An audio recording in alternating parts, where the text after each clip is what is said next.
RS coaching centre के इस YouTube channel पर आप सभी का स्वागत है।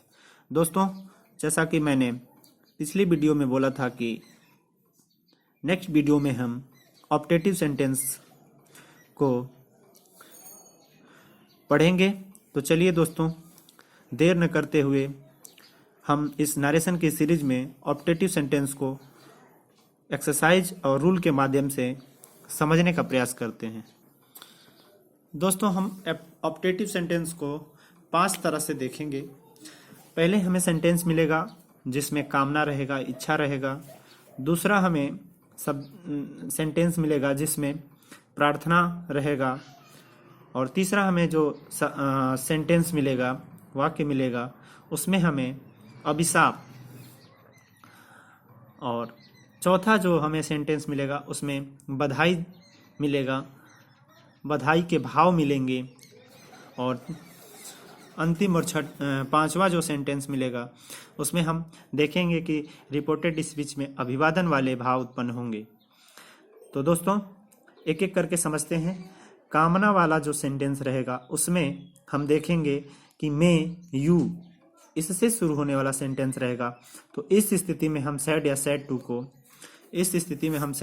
टू को विश्ड में चेंज करेंगे। और जो प्रार्थना वाला सेंटेंस रहेगा उसमें हम देखेंगे कि मे गॉड लिखा रहेगा।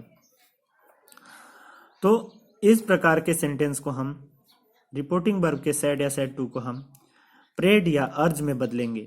दूसरी तरफ अगर अभिशाप वाला सेंटेंस हो तो उसमें हम देखेंगे कि मे गॉड या मे यू करके स्टार्टिंग में रहेगा और अभिशाप वाला भाव उत्पन्न होगा उस रिपोर्टेड स्पीच में। तो इस स्थिति में जो सैड या सैड टू रहेगा तो उसको हम कर्स में बदलेंगे। और दोस्तों, ये 3 पार्ट, कामना, प्रार्थना और अभिशाप, इन तीनों के लिए हम दैट कंजक्शन का प्रयोग करते हैं। इस बात पे ध्यान दीजिएगा दोस्तों। कामना, प्रार्थना और अभिशाप, इन तीनों सेंटेंस के लिए हम दैट कंजक्शन का प्रयोग करेंगे। और दोस्तों, चौथा जो बधाई है, बधाई में हम देखेंगे कि आपको रिपोर्टेड स्पीच में happy Holi, happy Diwali, happy new year, happy birthday, ऐसे जो बधाई वाले वर्ड हैं वो आपको मिलेंगे। तो इस सिचुएशन में आप सैड या सैड टू को कंग्रेचुलेशन में बदलेंगे। और एक चीज़ का ध्यान देंगे दोस्तों, सिर्फ बधाई वाले सेंटेंस में हम जहाँ कंजक्शन दैट का प्रयोग कर रहे थे कामना और प्रार्थना और अभिशाप वाले सेंटेंस में, वहीं बधाई वाले सेंटेंस में हम कंजक्शन के रूप में आन का प्रयोग करेंगे दोस्तों। इस बात का आप लोग ध्यान देंगे। दूसरी तरफ जो सेंटेंस अभिवादन से रिलेटेड रहेंगे, अभिवादन को हम 2 पार्ट में पढ़ेंगे। एक गुड मॉर्निंग स्पेशल और दूसरा good evening, good bye, good night, ये सब जो हैं अलग से। दोस्तों, इसमें अभिवादन हम 2 तरह से पढ़ रहे हैं। तो एक विशेष है जो स्पेशल गुड मॉर्निंग है। अगर गुड मॉर्निंग वाला सेंटेंस रहेगा तो उस स्थिति में सैड या सैड टू को हम विश्ड में बदलेंगे। एक बार मैं रिपीट कर रहा हूं, अगर गुड मॉर्निंग वाला सेंटेंस रहेगा, सिर्फ गुड मॉर्निंग वाला अभिवादन वाला सेंटेंस जो रहेगा उसमें सैड या सैड टू को विश्ड में बदलेंगे। बाकी जितने भी अभिवादन वाले सेंटेंस रहेंगे उनके लिए सैड या सैड टू को हम बैड में बदलते हैं। इस बात को बिल्कुल दिमाग में रख लीजिए कि अभिवादन को हम 2 तरह से पढ़ेंगे, एक स्पेशल गुड मॉर्निंग के लिए और बाकी अन्य good evening, good morning, good morning नहीं, गुड बाय, गुड नाइट, ये सब अभिवादन वर्ड हैं। इनके लिए हम अलग से और इनके लिए सैड या सैड टू की स्थिति में हम बैड में बदलेंगे और गुड मॉर्निंग के लिए स्पेशली हम विश्ड में बदलेंगे सैड या सैड टू। दूसरी बात दोस्तों, अभिवादन वाले सेंटेंस में हम कोई कंजक्शन का प्रयोग नहीं करते हैं, यानी नो कंजक्शन। हमें कोई कंजक्शन का प्रयोग करना ही नहीं है, ऐसे ही सेंटेंस को जोड़ देना है। तो दोस्तों, हमें उम्मीद है ये ऑप्टेटिव सेंटेंस का मुख्य रूल है, मेन रूल है। इसको आप समझ गए होंगे। अगर फिर भी समझ में नहीं आया होगा तो आप वीडियो को एक बार रीस्टार्ट करके इस रूल को पहले समझने का प्रयास करेंगे और फिर उसके बाद एग्जाम्पल पे आप जाएंगे। अगर आपको ये रूल समझ में नहीं आया है तो दोस्तों हमें पूर्ण विश्वास है कि आप अगर एग्जाम्पल को सॉल्व करते हैं तो आपको रूल तुरंत समझ में आ जाएगा। दोस्तों ये नरेशन का 7वां वीडियो है। अगर आप उन 6 वीडियो को नहीं देखे हैं जो पहले मैंने पढ़ा चुका हूं, तो आप सबसे पहले उन सभी वीडियो के पार्ट को जरूर देखें। और मैं बिल्कुल शॉर्ट वीडियो, बिल्कुल कम समय में आपको ज़्यादा से ज़्यादा मटेरियल देने का काम के बारे में सोचता रहता हूं, और इसलिए मैं कह रहा हूं कि आप पिछली वीडियो को देखेंगे तो आपको सारे के सारे रूल जो मैंने पिछले वीडियो में बहुत बेहतर तरीके से समझाया है आपको तैयार हो जाएंगे। तो ये ऑप्टेटिव और एक्सक्लामेटरी सेंटेंस जो पढ़ना है हमें, वो आपको भली भांति समझ में आने लगेंगे।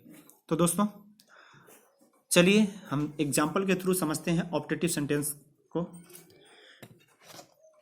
पहला एग्जाम्पल है, पहला एक्सरसाइज है आपका, पहला क्वेश्चन है he said may you have a happy journey. दोस्तों इसमें वह कहा अपनी इच्छा जाहिर कर रहा है कि आपकी यात्रा मंगलमय हो, शुभ हो। तो दोस्तों जब कोई कामना व्यक्त करता है, मैंने पहले बोला है, जब कोई कामना, हाँ दोस्तों, जब कोई कामना व्यक्त करता है सेंटेंस रिपोर्टेड स्पीच, तो हम उस स्थिति में देखेंगे कि सैड या सैड टू हो, तो उसको सैड हो या कोई भी सैड टू भी हो क्यों ना हो, हम उसको विश्ड में बदलेंगे। तो इसलिए हमने ही को ही रखा, सैड को किस में बदला, विश्ड में बदला। उसके बाद मे you have a happy journey. दोस्तों मे को हम माइट में बदलेंगे, और ये जो ये यू है ये है रिपोर्टिंग, ये है रिपोर्टिंग वर्ब का, रिपोर्टेड स्पीच का सब्जेक्ट। तो दोस्तों इसको हम, ये जो सब्जेक्ट है यो, इसको हम सेकेंड पर्सन में लेते हैं, और ये सेकेंड पर्सन रिपोर्टिंग वर्ब के ऑब्जेक्ट के अनुसार बदलता है। क्योंकि यहाँ पे कोई ऑब्जेक्ट नहीं है, ध्यान रखेंगे, यहाँ पे कोई ऑब्जेक्ट नहीं है, तो हम अपने तरफ से थर्ड पर्सन या फर्स्ट पर्सन का कोई ऑब्जेक्ट मान लेते हैं। तो मैंने मान लिया यहाँ पे क्या है, इमेजिन किया है दिमाग में कि यहाँ पे है मी, ठीक, टू मी, यानी ही सेड टू मी। तो दोस्तों मी के अनुसार यहाँ पे क्या हो जाएगा, आई। अगर हम चाहेंगे तो लिख सकते हैं, और नहीं भी लिखेंगे तो डायरेक्ट आई कर सकते हैं। इस बात को ध्यान रखिएगा दोस्तों। यहाँ पे हम मी भी कर सकते हैं, हिम भी कर सकते हैं, देम भी कर सकते हैं, अस भी कर सकते हैं, लेकिन उसके अनुसार यहाँ पे उसका सब्जेक्ट होगा। तो अगर मैंने यहाँ पे मी किया है तो मी का सब्जेक्टिव रूप होता है आई, इसलिए यहाँ पे आई हो गया। और मे को किस में बदलेंगे, माइट में। उसके बाद हैव ए हैप्पी जर्नी, आपका ये सेंटेंस बनेगा। तो इस तरह आपका सेंटेंस बन के तैयार होगा, he wish that I might have a happy journey. दोस्तों अगला सेंटेंस देखते हैं। अगला सेंटेंस है अगला सेंटेंस है दोस्तों, the prater said to me may God help you. तो दोस्तों ये जो प्रीटर है यहाँ पे सब्जेक्ट के रूप में हो जाएगा। सेड टू को हम किस में बदलेंगे, प्रेड में, क्योंकि यहाँ पे हम देख रहे हैं कि मे गॉड है और हेल्प यू। ऐसा लग रहा है कि भगवान से प्रार्थना किया जा रहा है कि वो तुम्हारी सहायता करे। तो जब प्रार्थना वाला सेंटेंस रहेगा, तो दोस्तों मैंने ऊपर आपको रूल में समझाया था कि जब प्रार्थना को व्यक्त करने वाला सेंटेंस रहेगा तो वहाँ पे सैड या सैड टू को हम प्रेड या अर्ज में बदलते हैं। तो दोस्तों यहाँ पे हम इसको प्रेड में बदले, उसके बाद मी, मे माइट में बदलेगा, और गॉड थर्ड पर्सन में आता है, इसलिए हम सब इसको सिंपल बदल लेंगे कि गॉड में हेल्प यू। तो गॉड सब्जेक्ट है यहाँ पे, तो सब्जेक्ट थर्ड पर्सन का है गॉड, तो गॉड को चेंज नहीं करेंगे, थर्ड पर्सन नो चेंज होता है। उसके बाद मे को माइट में, फिर हेल्प यू है। यू देख रहे हैं दोस्तों, ये सेकेंड पर्सन का ऑब्जेक्ट है। तो सेकेंड पर्सन किसके अनुसार बदलता है, तो सेकेंड पर्सन बदलता है रिपोर्टिंग वर्ब के ऑब्जेक्ट के अनुसार, और रिपोर्टिंग वर्ब का ऑब्जेक्ट इसमें क्या है, मी है। तो मी का ऑब्जेक्टिव रूप जो है मी एक ऑब्जेक्टिव रूप ही है किसका, आई का, तो सीधा सीधा यहाँ पे मी हो जाएगा। इस तरह आपका जो सेंटेंस है फिर बन जाएगा। अगला सेंटेंस देखते हैं, he said to me, he said to me may you die. अब देखिए दोस्तों, उसने मुझसे कहा, वह मुझसे कहा कि तुम मर जाओ। ऐसा लग रहा है कि वो श्राप दे रहा है हमें अभिशाप जैसी बात बोल रहा है कि तुम मर जाओ। देखो दोस्तों, अगर अभिशाप वाले सेंटेंस जो होते हैं उसमें हम सैड या सैड टू को कर्स में बदलते हैं। किस में बदलते हैं? कर्स में। तो इसलिए यहाँ पे क्या हो जाएगा कि ही कर्स्ड मी, दैट कंजक्शन का प्रयोग करेंगे दोस्तों। किस कंजक्शन का प्रयोग करेंगे? दैट का। और यहाँ पे दैट भूल गया है, यहाँ पे दैट क्या है? भूल गया है। इसलिए आप ध्यान रखिएगा, ये वाले सेंटेंस में दैट का कंजक्शन का रूप हमें जरूर रखना है। अब यहाँ पे कर्स के बाद मी और उसके बाद दैट, ठीक है दोस्तों। फिर दैट के बाद आपका यू बदलेगा ऑब्जेक्ट के अनुसार। ऑब्जेक्ट इसमें क्या है? मी है, तो मी का सब्जेक्टिव रूप क्या होता है? आई। और उसके बाद मे, माइट में, फिर डाई। इस तरह आपका जो सेंटेंस बन के तैयार होगा, he cursed me that I might die. अगला क्वेश्चन देखते हैं दोस्तों, they said to us God good morning. दोस्तों ये अभिवादन वाला सेंटेंस है। यह कैसा सेंटेंस है? अभिवादन वाला। तो अभिवादन वाले सेंटेंस में स्पेशल गुड मॉर्निंग के लिए आपको रूल मैंने बताया था कि गुड मॉर्निंग आपका अगर स्पेशल होगा, स्पेशल आपको गुड मॉर्निंग अलग से पढ़ना होगा, और इसमें सैड या सैड टू अगर हो तो उसको विश्ड में बदलते हैं दोस्तों। तो इस तरह अगर देखें हम, तो दे सैड टू अस, तो हम सैड या सैड टू को किस में बदलेंगे? विश्ड में, क्योंकि गुड मॉर्निंग है। उसके बाद इसमें कोई कंजक्शन का प्रयोग नहीं होता है। देख ले दोस्तों, यहाँ इसमें लिखा गया है कि इसमें कोई कंजक्शन का प्रयोग नहीं होता है, सीधा सीधा हम लोग लिख देंगे गुड मॉर्निंग। इस तरह आपका सेंटेंस बन के तैयार होगा, they wished us good morning. अगला क्वेश्चन देखते हैं दोस्तों। अगला क्वेश्चन है, they said to us, they said to us good, they said to, sorry वो तो हो गया ना, they said to me, they said to me good boy. ये भी अभिवादन वाला सेंटेंस है। लेकिन दोस्तों हमने आपको रूल में समझाया था कि अभिवादन वाले सेंटेंस में सिर्फ स्पेशल हमें गुड मॉर्निंग के लिए सैड या सैड टू की स्थिति में विश्ड का प्रयोग करना है, बाकी सभी अभिवादन के लिए बैड का प्रयोग करना है, BADE। तो यहाँ हम क्या करेंगे, यहाँ देख रहे हैं गुड बाय लिखा है, तो हम बैड का प्रयोग करेंगे, सी सैड या सैड टू को बैड में, फिर मी। और इसके लिए भी अभिवादन वाले सेंटेंस के लिए कोई कंजक्शन का प्रयोग नहीं होता है। तो इस तरह आपका बिना कंजक्शन का good bye as it is आ जाएगा। इस तरह सेंटेंस बन के तैयार होगा, she bade me good boy. अगला सेंटेंस देखते हैं दोस्तों। अगला सेंटेंस है, she said to them happy new year. दोस्तों देख रहे हैं यहाँ पे कि ये आपको बधाई दे रहा है कि हैप्पी न्यू ईयर, ठीक। तो इस स्थिति में हमने आपको समझाया है कि अगर बधाई वाला सेंटेंस हो तो बधाई वाला सेंटेंस में हम क्या करते हैं, जैसे बधाई कैसे दे सकता है कोई, हैप्पी होली बोलकर दे सकता है, हैप्पी दिवाली बोलकर दे सकता है, happy new year, happy birthday, ये शब्द सेंटेंस आपको वर्ड बोलकर आपको बधाई दे सकता है कोई। तो इस वाले सेंटेंस में हम क्या करेंगे कि सैड या सैड टू को हम कंग्रेचुलेटेड में बदलेंगे। तो सी का सी हो जाएगा सब्जेक्ट, और ये सैड टू को हम किस में बदलेंगे? कंग्रेचुलेटेड में। और उसके बाद देम आपका हेल्पिंग वर्ब, सॉरी ऑब्जेक्ट है, रिपोर्टिंग वर्ब का ऑब्जेक्ट लिख लेंगे। और यहाँ इस कामा नोट कामा को हटाकर कंजक्शन जो हम बधाई वाले में नहीं लगा रहे थे कुछ भी, लेकिन हमने आपको बताया रूल में कि बधाई वाले सेंटेंस में कंजक्शन ऑन का प्रयोग होता है, तो यहाँ पे हम ऑन का प्रयोग करेंगे। और उसके बाद हैप्पी न्यू ईयर। दोस्तों इस तरह आपका सेंटेंस बन के तैयार होगा, she congratulated them on happy new year. अगला सेंटेंस और लास्ट सेंटेंस देखते हैं, they said long live the king. इसमें ऐसा लग रहा है कि प्रार्थना किया गया है, अपनी इच्छा व्यक्त किया गया है कि आप दीर्घजीवी हों, जो किंग है वो लॉन्ग लिव हो, उसकी आयु अधिक हो।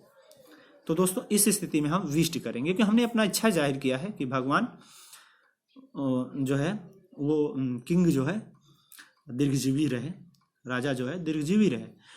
तो वे लोग अपनी इच्छा जाहिर किए हैं, तो दे हो जाएगा। और विश्ड इच्छा जाहिर यानी कामना वाली सेंटेंस में हम क्या किस में बदलते हैं? जो कामना वाला सेंटेंस रहता है, ध्यान देंगे आप, जो कामना वाला सेंटेंस रहता है उसमें हम सैड या सैड टू को विश्ड में बदलते हैं। तो दोस्तों इस तरह यहाँ हम सैड टू को किस में बदलेंगे? विश्ड में बदलेंगे, सैड को विश्ड में बदलेंगे। उसके बाद लॉन्ग लिव द किंग, और इसमें द किंग सब्जेक्ट है तो सब्जेक्ट ले लेंगे पहले, और king might long live long, sorry क्या हो जाएगा, लिव लॉन्ग। ठीक है दोस्तों, इस तरह आपका ये जो ऑप्टेटिव सेंटेंस है ये बनकर तैयार हुआ, और हमें उम्मीद है कि आपको ऑप्टेटिव सेंटेंस समझ में आए होंगे। मैं चाहता हूं कि एक बार रूल को और रिपीट करूं दोस्तों, और कंजक्शन के लेकर आपको थोड़ा सा कंफ्यूजन होगा, इसलिए कंजक्शन को हम एक बार और डिफाइन कर रहे हैं। तो दोस्तों, कामना और प्रार्थना और अभिशाप, ये तीनों तरह वाले जो सेंटेंस रहेंगे उनमें दैट कंजक्शन का प्रयोग करेंगे। मैं फिर से रिपीट कर रहा हूं, कामना, प्रार्थना और अभिशाप वाले सेंटेंस में हम दैट कंजक्शन का प्रयोग करते हैं दोस्तों। और बधाई एकमात्र ऐसा सेंटेंस आपको मिलेगा जिसमें हैप्पी होली, हैप्पी दिवाली इस तरह के वर्ड आपको देखने को मिलेंगे। तो ऐसे सेंटेंस में हम कंजक्शन के रूप में दैट का प्रयोग न करते हुए हम आन का प्रयोग करेंगे, क्योंकि दैट का प्रयोग सिर्फ 3 ही सेंटेंस में होगा, कामना, प्रार्थना और अभिशाप वाले सेंटेंस में। और दूसरी बात दोस्तों, अभिवादन हम 2 तरह से करेंगे, एक गुड मॉर्निंग के लिए स्पेशल, और बाकी सभी अभिवादन जैसे गुड और good evening, good bye, good noon, good night, ये सब जो अभिवादन वाले सेंटेंस हैं इनके लिए हम स्पेशल। तो दोस्तों, इन दोनों अभिवादन के लिए कंजक्शन के रूप में हम आन का प्रयोग करेंगे। किसका, सॉरी, किसी भी कंजक्शन का प्रयोग नहीं करेंगे अभिवादन वाले सेंटेंस में। मैं रिपीट कर रहा हूं, अभिवादन वाले सेंटेंस में किसी भी कंजक्शन का प्रयोग नहीं करेंगे। सिर्फ बधाई में हम बधाई में जो है हम कंजक्शन आन का प्रयोग करेंगे। अब बात आती है सैड या सैड टू को किस में बदला जाए। तो दोस्तों, अगर कामना वाला सेंटेंस हो तो सैड या सैड टू को आपकी इच्छा है, आपकी कामना है तो विश में बदलेंगे, और प्रार्थना वाला हो तो आप प्रेड करेंगे या अर्ज करेंगे किसी से। फिर अभिशाप वाला सेंटेंस हो तो कर्स करेंगे, कर्स्ड करेंगे, और फिर बधाई वाला हो तो कंग्रेचुलेसन वाली बात करेंगे। और अभिवादन में अगर गुड मॉर्निंग के लिए अभिवादन हो तो विश्ड का प्रयोग करेंगे दोस्तों। अगर अभिवादन में गुड मॉर्निंग को छोड़कर अन्य किसी वर्ड से अभिवादन किया जाए तो वहां पे सैड या सैड टू को हम बैड में बदलते हैं दोस्तों। हमें उम्मीद है दोस्तों ये ऑप्टेटिव सेंटेंस मात्र 17 से 18 मिनट का है, और आप इसको शुरू से और लास्ट तक वीडियो देखेंगे, देखकर एक्सरसाइज को करेंगे, और अगर आप इसको अच्छे से समझ लेते हैं तो हम समझेंगे कि मेरा प्रयास सार्थक रहा। आज के लिए इतना ही, अगली वीडियो में हम लोग पढ़ेंगे एक्सक्लामेटरी सेंटेंस, जो नरेशन का लास्ट टॉपिक होगा। उसके बाद हम लोग आगे की रणनीति तैयार करेंगे कि आगे हम लोग इस चैनल पे, RS कोचिंग सेंटर वाले चैनल पे हम क्या करें। तो दोस्तों, हमें उम्मीद है कल की वीडियो जो एक्सक्लामेटरी सेंटेंस की रहेगी, आपको उस वीडियो का इंतजार रहेगा। तब तक के लिए धन्यवाद दोस्तों।